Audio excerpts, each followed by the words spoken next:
first concert was the Stray Cats, believe it or not. I think I was 13 or 14. It was all in the same year. I saw the Stray Cats, The Cure, and Cyndi Lauper. So maybe Cyndi Lauper was first, then I saw Stray Cats and The Cure when I was old enough to go alone, which was probably about 14. But yeah, I've always had a soft spot for the rockabilly thing somewhere in there. And they were great, The Cure were great, and Cyndi Lauper was an amazing role model, and redhead.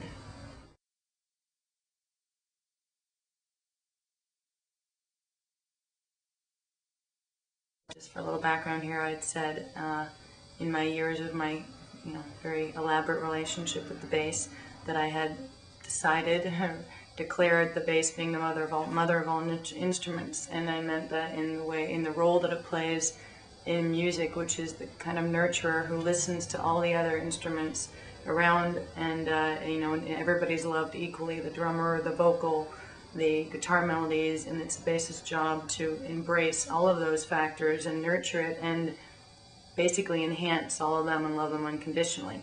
So I would say that the guitar is the cocky brother. The very, very kind of like following his own path, not necessarily too aware of the others.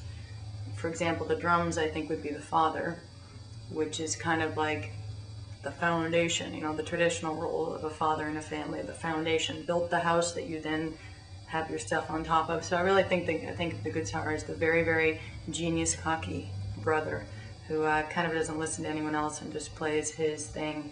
And that's the answer, let's see.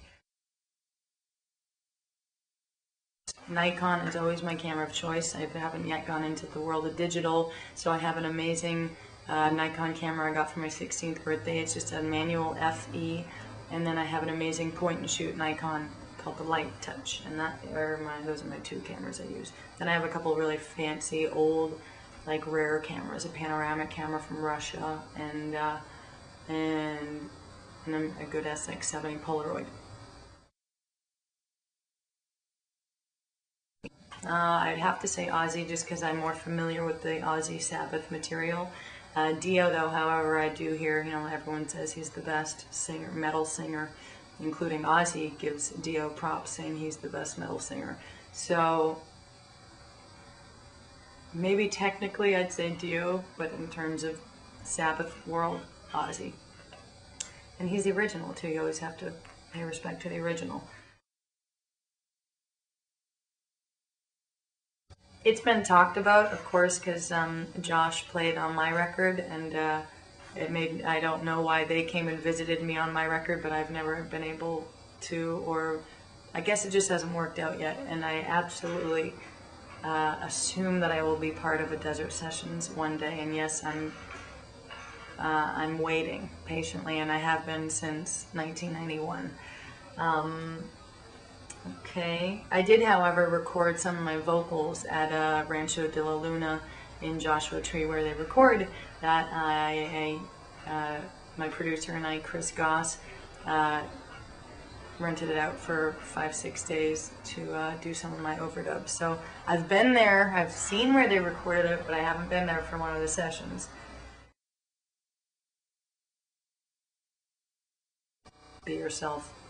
The strongest place you can come from is being honest and being yourself and not trying to be anything you're not, and that takes a lot of work to figure out who you are. And I must have heard that somewhere. Someone must have told me that, because I've been sort of like chanting that in my head for as long as I can remember. You know what, it might have been my father, because we come from a very, very eccentric family. The Auf der Maur side of the family are very, very eccentric.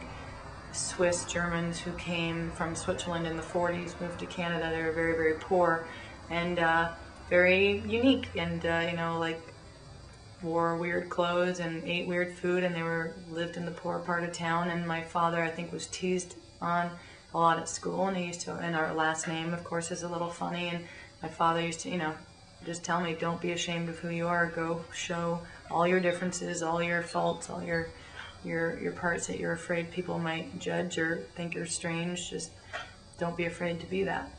and it's good. It's good to be different, I think, is what he used to always tell me. So.